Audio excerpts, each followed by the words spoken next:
Lalaking ninyo uban sa iyang uyab nga batanon nasakpan sa checkpoint nga nagdala og shabu. Mga drug pusher sa lungsod sa Badyan nakigpinusilay sa mga pulis. Usa patay samtang usa ang samaran. German nadakpan tungod sa pagdala sa 14 anyos ng babae paingon sa isla sa Bantayan.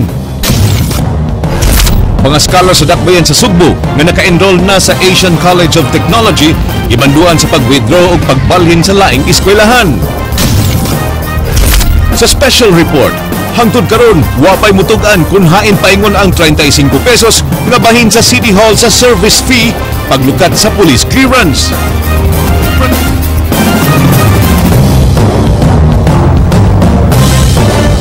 May hapon Sugbo, Kabisayan, aniya na mga balita uban ang kinatibuk-ang pwersa sa News 5 Cebu. Karong adlaw Miyerkules petsa 20 sa buwan sa Mayo, tuig 2015, ako si Glenn Soco. Amo na ihatod ang masayong pagbalita inubanan sa mas komprehensibong impormasyon. Ako si Georgia Herrera.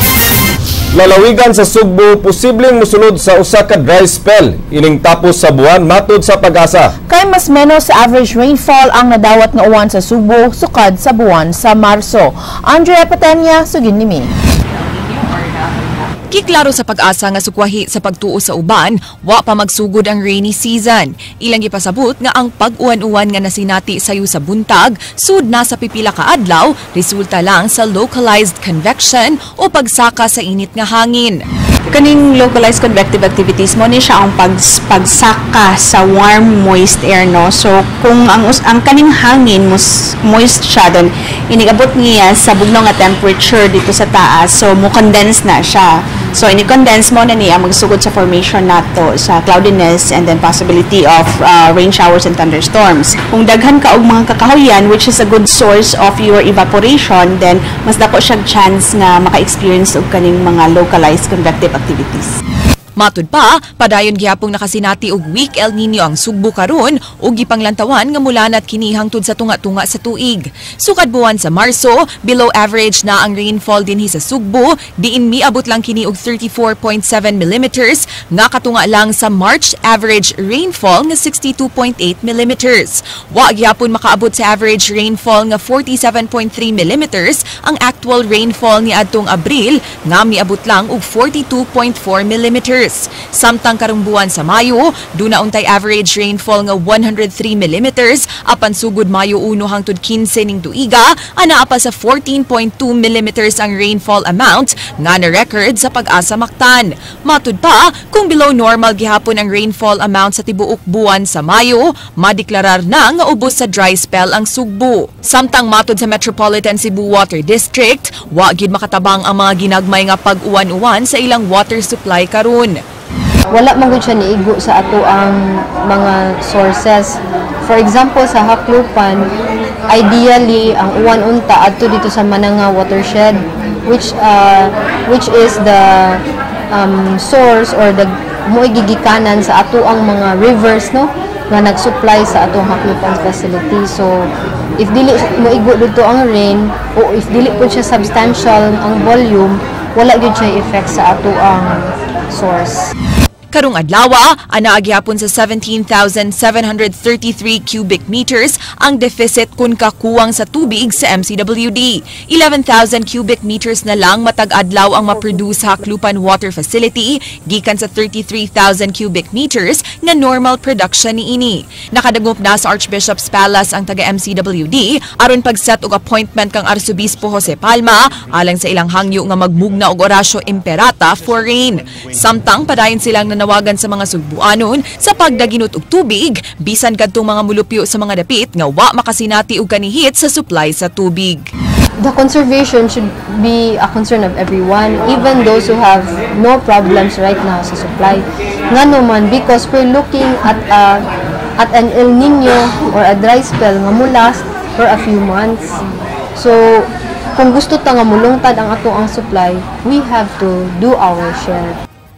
Andrea Patenia, News 5. Gimando sa kadagkuan sa provincial jail ang pagdaginot og tubig sa mga binilanggo. Giatagan og limitasyon ang paggamit sa tubig sa mga piniriso. Jinky Rosit, Sugin Limi. Gipaybaw sa mga nagduma sa Cebu Provincial Detention and Rehabilitation Center kung CPDRC nga doon na sila'y igong supply sa tubig karong panahon sa ting-init. Matod sa acting jail warden nga si Romeo Manansala, andam sila kanunay sa mga posibilidad nga pagnihid sa supply, labi pa kay kapin 2,000 ka mga piniriso ang kada adlaw mo gamit og tubig. Tungod niini, doon na sila'y limitasyon nga gipatuman sa paggamit sa ilang tubig. Kausas sa usa ka adlaw ra sila mamahimong maligo ug manlaba. Dili, ang atong andar sa bumba dito sa Ubos, mo start na 6 o'clock in the morning.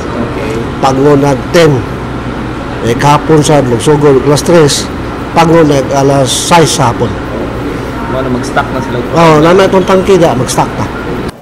Samtang pagkakaroon, wa sila'y piniriso nga na-admit gumikan sa mga sakit dala sa kainit sa panahon. Apan dunay mga piniriso nga adunay skin rashes. Wa sila mo kumpiyansa og matag adlaw, gi-check up sa doktor ang mga piniriso, lakip na ang mga staff sa jail facility. Karon tanang mga dalaw ato na monitor. Na mga skin, mga usa dia ato i-refer sa doktor. Jinky Rosit, News 5. Kay dugay ang proseso sa gobyerno buot sa pangu sa Provincial General Services Office sa Kapitolyo nga ideklarar na ang state of calamity. Aron mahimo dayon ang bidding process nga mulanat og kapin sa usa ka buwan. Mubalik si Jinky Rosit. Nagtinguha ang usa sa mga sakop sa Bids and Awards Committee sa Kapitolyo kinsa mo'y pangu sa Provincial General Services Office nga dalion na ang pagdeklarar sa ubang lungsod ubos sa state of calamity. Importante kini alang nila aron mapaubos na dayon sa public bidding ang mga palitunong gamit nga gikinahanglan sa mga maapektuhang lungsod. Ubos sa Procurement Act, kinahanglang ibid ang tanang palitunon, labi na kung 500,000 pataas ang kantidad niini. Sa regular nga paagi, mula na 45 kaadlaw ang proseso aron makapamalit sa hinabang ang maong buhatan. If ato na siyang buhaton, basin o dili na kayo ta responsive sa situation ba? Nga 2 months after pa ang ato ang mahatag ng mga hinabang. Ang budget officer sa Kapitolyo mipaybaw nga andam na ang pondo nga 70 million pesos isi preparedness fund nga magamit sa mga maapektuhang lungsod. Kini nga pondo mo'y gamiton sa mga LGUs pagpamalit og mga baril, tangke sa tubig ug uban pa agig pagpangandam sa huwaw. Ang ingon doon na plano ana para unsa na siya. It's a matter of realignment lang na siya. Umiog realignment mo take na nag one week. 1 week. 1 week na kay pagsabor na sa ato ang realignment. Then agmanawa na dayo na sad. Nasayran na 20 ka mga lungsod ang gikatakdang mopaubos sa state of calamity, human sila maapektuhi sa sobrang kainit sa panahon. Apan kung ang lalawigan sa Sugbo na mo'y modeklarar niini, mahimo nang magamit ang Quick Response Fund sa Kapitolyo agig ayuda sa maapektuhang lugar. Jinky Rosit, News 5. Usa ka German nga adunay kauban nga minor de edad gidakop sa mga pulis. Apan matod sa langyaw, igo lang siya nga mitabang sa pamilya sa 14 anyos nga batanon. King Perez, Suginlimi. Giandam sa kapulisan ang reklamong ipasaka batok niining German national nga si Herbert Mayor. Mga reklamong kalapasan sa anti-human trafficking in persons ug child abuse ang posibleng tubagonon niya sa langyaw. Gidakop siya sa Hagnaya Port sa lungsod sa San Remigio dihang nabantayan sa usa ka social worker nga aduna kinikuyog nga menor de edad nga babae. Ang duha paingon unta sa Bantayan Island kagahapon. Sa pagkakaroon way mapresentar nga ebidensya ang kapulisan batok sa langyaw. Gawa sa pag-uban niini sa usa ka 14 anyos nga batang babae nga taga-Dakbayan sa Lapu-Lapu. Ang menor de edad ipasusi sa Pink Room aron pagtino ko napahimuslan ba kini sa German. Matod sa kapitan sa Barangay Hagnaya, dunay social worker nga nagbantay batok sa mga human trafficker sa Hagnaya Port. Pagsud sa port nga nailhan man gina mo nga ang bata 14 years old kay tungod sa iyang kadakon muna nga amo dahil gitrap amo siyang gi-hold i-hold yun na siya no. Unless siguro kung na ay kuyog nga guardian or parents kani nga minor, but still we will invite them no sa atong police station just to ask question, why is it that they're going to places no possibly gawas ng mga sexual exploitation sa ato ang mga minor. Katulo nami anhi sa Sugbo si Herbert, kinsa dunay asawa ug mga anak dito sa Germany. Una siyang miabot alang sa pagtabang sa mga biktima sa Yolanda, ug labing katapusang pag-abot sa Sugbo niadtong Mayo 8 ug mobalik sa Germany karong Hunyo 5. Usa ka tuig na siyang kaila sa menor de edad ug pamilya niini. Matud ni Herbert nga kabusang maong pamilya sa dalaga nga dunay napo ka igsuon. Mga iya kining gitabangan pinaagi sa financial assistance. Gidala niya ang menor de edad aron adunay kauban sa pagsuroy-suroy sa bantayan. No, I am the grandfather. I'm the grandfather. It's like my own family. Actually, that is a common kanang justification sa mga foreigner. Although nakasiguro yung kalapasan ng mga parents, but still, these people took advantage of the kanang kalisod sa atong mga kaigsuonan. No? Sa pagkasikop sa German National Mando karon sa Provincial Police Director ngadto sa mga Chief of Police sa kalungsuran, may monitor ang mga langyaw labaw na sa mga tourist destinations. Matod ni Gilyamak, nahimo ng modo sa mga langyaw ang pagtabang sa mga naglisod nga pamilya aron pag-abuso sa mga batan-on nga mga babae. Apan hugtanong gibarugan sa langyaw nga wa siya'y kalapasan nga nahimo ug igo lang siyang mitabang sa menor de edad. Gitunan ng usab sa kapulisan ang tulubagon sa ginikanan sa batan-on tungod sa pagtugot ni ini nga mukuyog sa German. I'm here to help this family. And now every people says it's not allowed. But before I don't know it. Ignorance of the law exempt no one, di ba? King Perez, News 4. Gitagbo sa APEC National Joint Task Force Commander ang mga sakop nga organisasyon sa Regional Disaster Risk Reduction and Management Council alang sa pagplano sa Asia-Pacific Economic Cooperation 2015. Si Police Director Ricardo Marquez nga nangu sa PNP Directorate for Operations mo'y Task Force Commander sa APEC 2015 nga ipahigayon dinhi sa Sugbo ang pipila ka mga meetings karong Agosto ug Setyembre. 3,000 ka mga pulis ang i-deploy sa Regional Police Office 7 atol sa summit. Gipanglantawan nga sa matag meeting maabot sa 3,200 ka mga guests ang mga bot gikan sa member countries sa APEC. Tingwa nga matuki sa mga opisyales ang profiling sa mga posibleng hulga sa maong kalihukan ingon man sa pagplano sa mga designated clusters sa pagpatuman sa ilang mga tahas alang sa summit. Ang tulo ka adlaw nga contingency plan workshop alang sa APEC summit gipanguluhan sa Office of the Civil Defense. Ongoing yung ating mga ibang training, and that's why nandito nga sila, and yung mga tao natin pinapadala din natin doon sa actual na site so that mayroong talagang actual observations na nakikita. Kunang Cebu Provincial COMELEC Office mo'y pabuton, gusto nila nga full automation na ang election sunod tuig. Giklaro ni Attorney Lionel Marco Castellano nga nagkauyon ang mga election officers lakip na mga magtutudlo ngayong automated na lang ang piniliay. Apan ang Central Office sa COMELEC wa pa makadesisyon ni ini. Sa pagkakaroon duha ka bidding ang gipahigayon alang sa pagpalit og optical media reader. Mahimong PCOS machine ang gamiton o laing kahimanan sa pag-ihap sa mga balota mo'y palit sa COMELEC. Apan kining tanang pulos pala lang gitunan sa maong ahensya. Ang amo rag yung definite sa pagkakaroon is we will have an election. That is definite. No election is not an option. But the COMELEC will try to have full automation. Manag-uyab nga nag-angkasay og motorsiklo. Gituohang padung manuyop human makuhay og shabu. Ryan Sorote, Suginlimi. Naughan siyang luha si Abigail Cortez nga taga-Gunob Dakbayan sa Lapu-Lapu kinsa nadakpan human makuha og shabu uban sa iyang trato nga si Alexander Pinto taga-Basak sa nisgutang syudad atol sa checkpoint nga gighimo sa Marigondon Police Station pasado alas 10 kagabi. Layo pa lang namatikdan na sa mga pulis ang kadudahang lihok sa duha samtang nagsakay sa ilang motorsiklo sa may Kagodoy, Barangay Basak. Intercepted sila kaya mo action sila gyuton sa among checkpoint, pero na-corner sila sa akong personnel. Dihang dirikisa si Alexander, nahog ang usa ka medium pack sa shabu gikan sa iyang bulsa. Gikapkapan sab sa babaeng operatiba si Abigail ug nakuha og drug paraphernalia. Giangkon ni Alexander nga iyang pinalit sa usa ka pusher sa Barangay Basak ang iyang dalang shabu, samtang himakak si Abigail nga mogamit siya ginaling drogas kay iguras siyang miuban sa iyang uyab. Oh, sir, gamit na mo, sir. Sa? Gamit na mo na. Gamit mo? Gamit lang, oh. Oh, asa mo rin mo gikan? Doon sa kuha, sangay ba? Kung may apas man ko niya, sir. Ngayon apas man ka? Kay tawag man ko niya, sir. Kaya mo sa man? Wala, maglimado tamig buyong, sir. Para? Nako ng Discord to.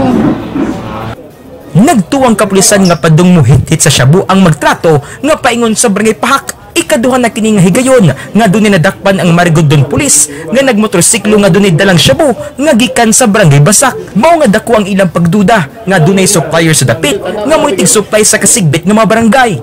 Nakuhaan sa peking ID o lisensya sa Alexander. O ang lalaki ang yang gi-present nga driver's license, klaro obvious kayo nga fake o di pa jud iya. Ryan Sorote, News 5. Giunagway nga idlas nga drug pusher nga nagbase sa barangay Sambag 2, hingpit nang nasikop sa Cebu City Intelligence Branch. Mubalik si Ryan Sorote. Miabot og usa ka semana ang pagmangita sa mga operatiba sa Cebu City Intelligence Branch sa gipuy-an sa gingong level 3 drug pusher na si Mark Sala alias Jack sa barangay Sambag 2. Ganiyang pasado alas 2 sa kadlawon natigayon ang bypass operation batok kaniya. Giulagway nga idlat si Mark kay di kini mamaligya og shabu sa di niya kaila og di sa basta-basta makasud sa iyang hideout nga na mahimutang duol sa barangay hall. Di pa gini siya, di gini basta-basta siya mapan kay lisod kay ang daan asa dapita ba. Kaya ang informant sa magod mahatag lang details pero diligid isakto. Milusot sa gamay nga gate ang mga pulis og sa tumoy sa hagipot nga daan musugat ang hawanan og ang kubol-kubol ni Mark nga gihimo sab nga hititanan sa iyang mga parokyano nga giing naglakip sa mga tinun-an sa kasigbit nga universidad. 26 kagagmay og 5 ka bulto sa shabu ang nakuha gikan sa subject, samtang laing 22 kagagmay putos ang nakuha gikan sa iyang mga sinaligan nga silang Dennis Barig og Charles Ligan nga naabtang nagbahig og shabu. Mubalor og 390,000 pesos ang shabu nga nakuha sa hideout ni Mark nga nahimutang sa luyo sa usa ka simbahan. Magtulo na katuig ang iyang iligal nga operasyon nga moabot sa ubang kabaranggayan. Imo ni sir? Okay na kali, sir? Taon. Lakip niyang modus ang pag-deliver og shabu ngadto sa iyang mga customers hinungdan nga naglisod ang kapulisan sa pagdakop kaniya sa nakalabay nga matuig. Ari niya pick up on dirigid sa may dola sa dire niya kadaghanan diha gid sa may barangay sa may Guadalupe sir. Hindi i-deliver. Pick up niya sir niya at atang sa kalsada. Ryan Sorote, News 5. Napatay sa mga sakop sa Provincial Intelligence Branch ang usa sa duha nilang subject sa bypass operation nga gipahigayon sa lungsod sa Balili kagahapon. Leslie Caminada Vistil, Sugin Limi. Subject sa gipahigayong bypass operation sa Provincial Intelligence Branch pasado alas 3 kagahapon sa hapon sa Barangay Batu sa lungsod sa Badian ang manag-agaw nga si Jonard ug Jobert Calabroso. Gipalitan sa mga operatiba sa PIB ang duha ka subject og shabu nga mobalor og 500 pesos. Nakabantay ang mga subject nga pulis ang ilang ikatransaksyon, hinungdan nga namusil ang duha nga nagtagsa diay og pistola. Mibaw sa ang mga pulis, hinungdan nga ilang napatay si Jonard samtang nakaangkon og samad pinusilan si Jobert nga anaa karon sa Vicente Soto Memorial Medical Center.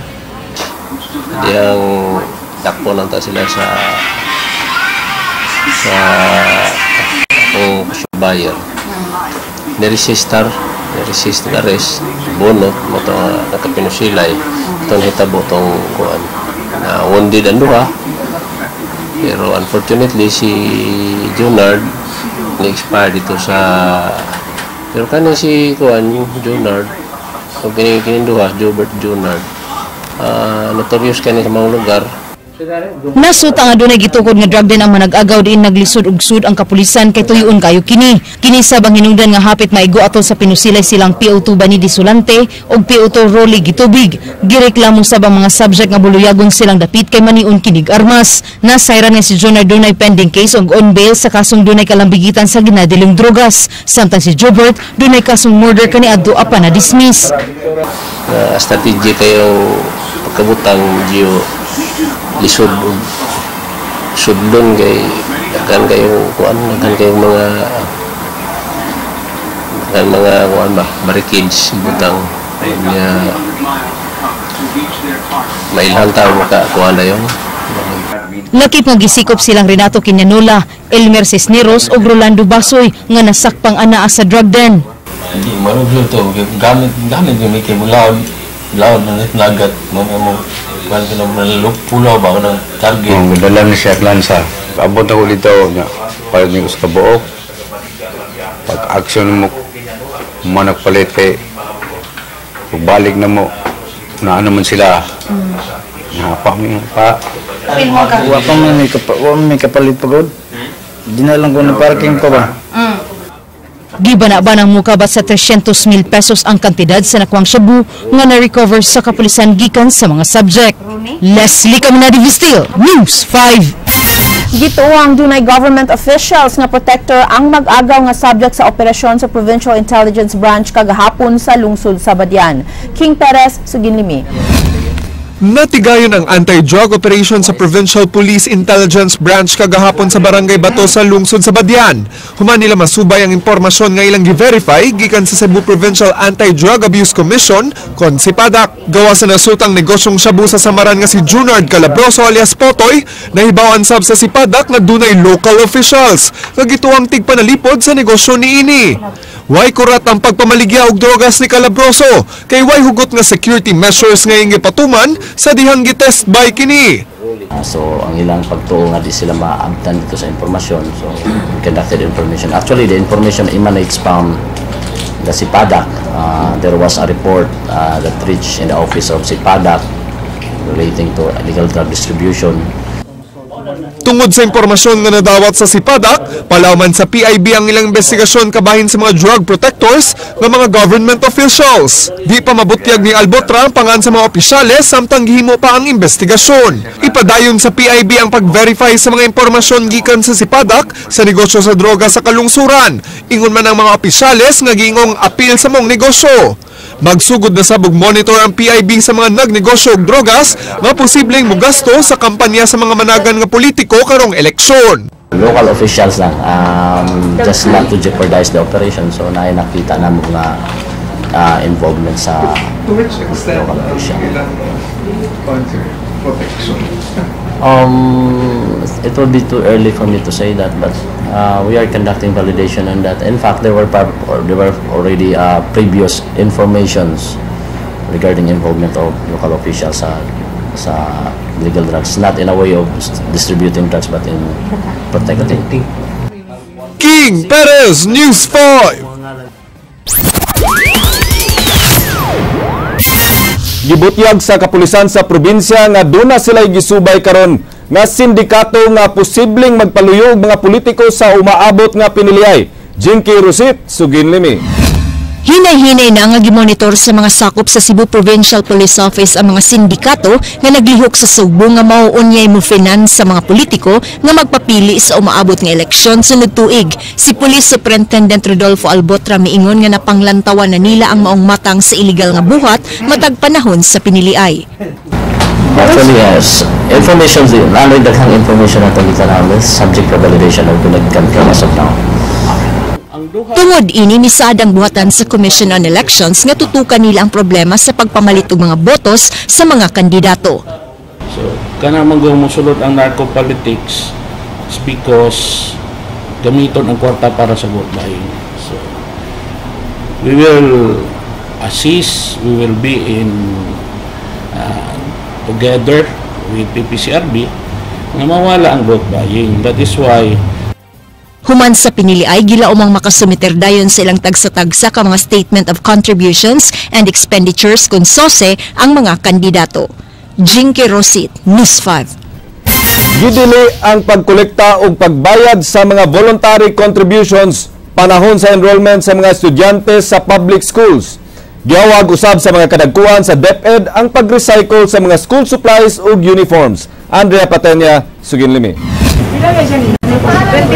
Sayo nga miabot dinhi sa downtown area si Nanay Josephine aron mangumpra og school supplies alang sa tulo niya ka mga anak. Giuna lang usa niya ang mga basic materials sama sa notebook ug sa sunod na lang sabkuno ang art materials. Maglisod na ko kung daghan ng tao niya. Dugay ko makakuan bitaw diri na mag by number or linya ba ni sila diri. Munang early pa sayo dali. Ganamanan kanalang mga kinanglanon man dito sa bata. Si Nanay Josephine, usa sa mga ginikanan nga busy na kaayo sa pagpamalit og school supplies alang sa ilang mga chikiting. Syempre, di mawagtang sa listahan ang pad paper nga tag 750 to 10 pesos. 10 pesos nga to sa 65 pesos ang box of crayons, depende sa gidaghanon sa colors. Ang lapis, 150 nga to sa 550 ang matag usa. Ang 40 leaves nga notebook tag 550 to 650 pesos, samtang ang 80 leaves tag 8 to 950 pesos. Tag 8.50 ang labing barato nga pencil case, samtang tag 85 pesos ang labing mahal kay dunay daghang compartments ug pakapin nga lapis ug sharpener. Ang usa ka metro sa plastic cover mapalit og 16 pesos and 50 centavos. Ang school uniform nga pambata tag 140 pesos ang set, samtang tag 300 pesos ang pangdagko apan mahangyo pa kuno og 280 pesos. Kay brato ra makasave ta. Ang school bag mapalit og 120 to 200 pesos. Samtang uso na kuno karon ang itom nga school shoes nga ginama sa rubber nga tag 90 to 100 pesos lang ang pares. Apan tambag ni Department of Education Cebu City Schools Division Superintendent Rhea Mar Angtud ngadto sa mga ginikanan nga aron makadanginut kun do na pagani mga school supplies o uniform ilang mga anak nga magamit pa, ipang-recycle na lang kini ug likayan nga magsigig palit og bag-o. Katong mga notebooks guys ilang mga anak before pwede man to nilang tahion kay wala mo gyud ta moingon nga bag-o jud ang notebook. Ang hagsab sa Department of Education ngadto sa mga pribadong individual nga nagtinir og karaan nga mga notebooks ug school supplies nga di na nila panggamiton sa pag-donate niini sa labing duol nga mga pampublikong tunghaan sa ilang mga lugar. Samtang padayong mipahimangno ang DepEd nga strikto gihapong gipatuman ang no collection policy sa tanang public schools upon enrollment. Gani, di pa mahimong muhatag sa ilang voluntary contributions ang mga ginikanan, bisan og ila kining kaugalingong kabubuton kaysa Agosto pagyud kini makolekta. Sukad 2010, duha na ka principals ug tulo ka teachers sa Cebu City ang nasuspenso tungod sa pagpangolekta og mga school fees. Inigpanguha sa ilang card, everything man is voluntary and so nahuman naman ang school year. So kung imo na naon wala nay maingon tag bayranan gawas kung dunay librong na walang tag. Mura man siya na siya accountability sa mga bata. Andrea Patenia, News 5. Giauhag ang mga scholars sa Dakbayan sa Subo nga nag-eskwela sa Asian College of Technology sa pagbabalhin sa ilang eskwelahan. Gimando sa mayor sa Dakbayan sa Subo ang pag-withdraw sa ilang enrollment nga atong nakapa-enroll na karon nga umaabot nga semester. Ray Pasaporte, Suginlimi. Nagpundok ang mga scholars sa Dakbayan sa Subo at tubangan sa local school board. Giauhag sila nga mobalhin og laing eskwelahan nga accredited sa scholarship program sa Dakbayan aron makapadayon sa pag-eskwela. Ang syudad sa Sugbo nagdumili sa pagbayad sa Asian College of Technology tungod sa nag-ung-ung nga kaso nga nagkwestiyon sa conflict of interest sa kanhi Konsehal Bibot Abellanosa nga mao'y tag-iya sa eskwelahan. Si Abellanosa mausab ang sakop sa screening committee sa scholarship sa Dakbayan sa Sugbo kaniadto. Ang mayor himself, he promised during our closed door meeting na he's going to endorse, to give a statement so that those who will be accepting them temporarily, other schools are saying it, enrollment with waiver, and ma-sure sad sila. Pangitaan sa syudad og paagi nga ma-enroll ang mga scholars sa laing mga eskwelahan. Dimando sa mayor ang pag-withdraw sa ilang enrollment sa 119 ka mga scholars nga nakapa-enroll na. Pakikitaan sila sa mayor anon hatagan og katin-awan kung ngano nga dili mo bayad ang syudad sa maong eskwelahan tungod sa pending nga kaso. Wala usay bag-ong memorandum of agreement ang syudad uban sa maong tunghaan. Apan matud sa abogado sa Asian College of Technology Attorney Edison Ariola, walay kausaban sa Memorandum of Agreement tali sa City Hall og ACT sukad ni adtong 2011. Nakalatid sa maong agreement nga ang nakapahimulo sa scholarship program sugod sa maong tuig, dili mahimong mobalhin og laing eskwelahan. Matud ni Ariola, napagan lang ang mga scholars niini. Ang nag-suffer man gyud, number 1 ang atong scholars. Number 2 would be the school. Because putting aside the personalities, you have to remember that the school is a corporation run professionally by a board. So, whatever attacks we hail against the institution, that affects not only the institution, but also the members of that institution, the faculty, the graduates, the alumni, including the current students. Ray Pasaporte, News 5. Hangtod karon wala pa'y mutugan kung hain paingon ang 35 pesos nga bahin sa City Hall sa gikolekta nga service fee alang sa paglukat og police clearance. Sa gihimong pakisusi ni King Perez, gilimod sa giila nga tig-kolekta nga siya ang tigkuha sa bahin sa City Hall ug nibutyag nga gigamit lang ang iyang pangalan. Ani ang special report ni King Perez.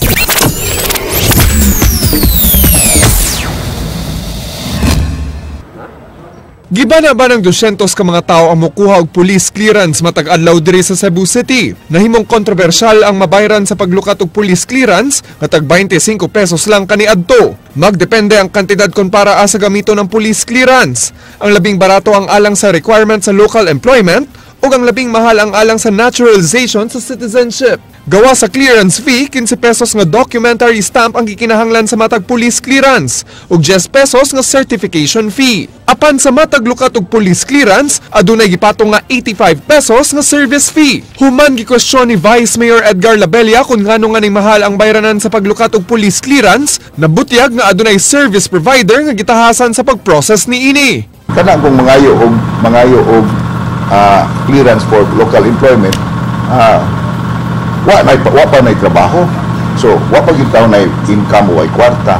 Unang akong gihangyo nga if there is a way sa atong police department nga maminusan ang amounts sa mga for local employment that ila untang himuon. Nasayran nga ang JLRC IT Solutions nga karon ubos sa pangan nga HiFab IT Solution, adunay kontrata tali sa Metro Cebu Policemen's Multipurpose Cooperative sugod atong tuig 2013 alang sa pagproses sa gipanglukat nga police clearance. Signatory sa Memorandum of Agreement ang kanhi Cebu City Police Director Noli Romana. Niatong Abril 8 gipresentar atubangan sa mga tigbalita sa Officer in Charge sa Crime Records Management and Evidence Unit, Inspector Roy Manggilimutan, nga sa patong nga 85 pesos nga service fee, 35 pesos ang bahin alang sa City Hall. Apan matod sa buhatan sa City Treasurer, wa sila nadawat nga kwarta isip bahin sa service fee. Sa dokumentong dunay petsa nga March 23, 2015, ang bahin na lang sa City Hall nga mukabat og 9,065 pesos gikolekta sa usa ka Henry Tumalabkad, nga gila nga usa ka empleyado sa City Hall. Wala namang nabago ever since from the very beginning. Sa memorial, ganun pa rin naman yung mapupunta ng City Hall Church. Kasi nasa ano yan eh. Nakadisipo naman siya para sa City Hall, diba? Apan kini gimakak ni Tumalabkad sa phone interview sa News 5 nga siyang tikolekta sa 35 pesos. Bisan pa nga dunay pirma ang panganini sa dokumento, gibarugan niya nga wa gyud siya may pirma sa mong dokumento. Apan nasayod nga gigamit ang iyang pangalan. Ang ako lagi ko no, pangalan ni Mutanday, ako mananailhan sa Layason ba? Mali, isugo ra gud niya, murag na isugo ra niya ba nga naipaliton something ana or naihatag. Pero naitao ana nga lain. Kung si Superintendent Santander pa ang pangutan-on, may gitahasan sa pagsusi sa kontrobersiya sa habig sa City Hall, nasayop si Manggilimutan sa pagbutyag sa mga detalye isip bagong OIC sa Clearance Center. Actually, ni-admit mas Manggilimutan, iya nang nakuha nga information without validating. Ang tod karon na nagyapon ang practice, sir. Nagyapon. So sila anak may muhatag gikan sa service provider, sila na may marinit anak ngadto sa diretso na. So silbi tag furnishan na mo kopya. Mga lang ko nila og pili na remit nila ngadto. Apan gibarugan ni Manggilimutan nga wa siya masayop sa pasiunang pamahayag, kabahin sa bahin sa 35 pesos nga gahin sa City Hall. Gipasabot ni Manggilimutan nga igo lang niyang gisunod ang sistema kaniadto sa iyang gisundan nga hepe nga gilang nga si retired Chief Inspector Ranulfo Espina. Gisuwayan pagkuha ang habig sa HiFab IT Solutions sa pipila ka higayon, apan wa kini motubag. Actually, kanang bahin sa City Hall na gikan sa service provider. At ang service provider gid ana mahatag to sa sa City Hall, bali. Wala na magagina mo. Pero naman doon na sila agreement bitaw kasi sila nalang marimit anak nato. Kung ikadrahan man, siguro di na dapat na tong ingi ato ang kwarta kay labi na karon nagkalisod ang panahon ginhanglan jud ang kwarta sa mga gobyerno mapunta gini sa mga beneficiaries sa tarong mga tao. Well, I don't know about that, no? Kaya ang akong nahibawan, kami lagi nagkontrata. So, klaro na ako, sir, nga wala agad may kalibutan na aning 35 kung asa ni pain. Wala, way. May untag, ariga na mo. Kadirin to garingan na mo. Ang Metro Cebu Policemen's Multipurpose Cooperative nga may pirma sa kontrata alang sa pagsud sa service provider, wa masayod nga dunay bahin nga 35 pesos ang City Hall. Ingon man sa gipresentar nga breakdown sa service provider fee ni Manggilimutan. Kay subay sa gipirmahang kontrata, ang police co-op lang nga makadawat og bahin gikan sa service provider fee. 5 pesos sa makuha sa police co-op sa matag kuhog police clearance nga nahunong sukad Pebrero karong tuiga. Matud pa ni former City Police Director Noli Romana nga gisunod ra niya ang gihimong arrangement sa mga clearance centers sa ubang police offices kundi dunay private service provider sama sa Lapu-Lapu ug Mandawi. Matud pa sa pangu sa police co-op nga dunay kinahanglan panghanayon. Tali silang cooperative og sa HiFab IT Solutions. Sigon pa ni retired Superintendent Manyo, ang police co-op mo itig issue sa resibo sa service provider kaniadto. Apan naalkansi sila kay ang co-op mo ibugtong nagbayad og tax alang sa service provider. Among gihon ng una kaya pag na mo sa DIR naingon mo ng DIR nga kung ang gross income sa GLRC mo abot og 2 million sa katuig kami mo mabayad sa tax which we cannot afford, no? With that, I will ask him to make an official statement and categorical statement, and I will invite him in the next PECAC meeting.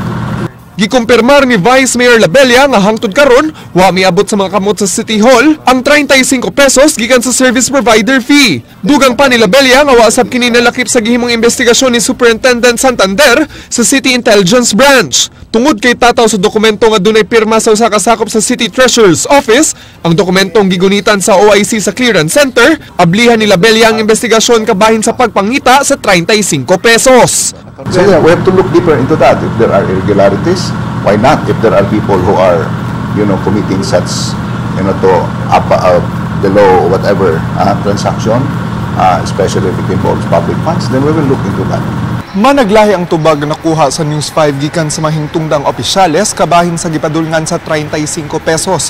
Mao nga sa himong investigasyon sa Police Coordinating and Advisory Council sa Cebu City Government, gitinguha nga mapanubag ang mga responsableng personalidad ug mahibaw-an kon asa ang gipadulngan sa kontrobersyal nga 35 pesos pagwagtang sa mga anomalya ug mga pagduda sa pagpadagan sa Police Clearance Center. King Perez, News 5. Kanay dakong pangutana, Attorney Georgia, asa kaha ang 35 Ang 35 pesos. Gibayaran na sa tao, pero wa mo suds panublanan sa gobyerno. Yeah, they say City Hall never received it, and yet it shows na mo collectas like 35. So where did it go? King padayunig pangita kung asa ni adto. Usa na kapaniud to. Maugtad to mga balita sa Aksyon Bisaya, kini si Glenn Soco. Daghang salamat, ako si Georgia Herrera. Bisan asa, bisan kanusa, kapatid. Kay di lang kutob sa balita. Action!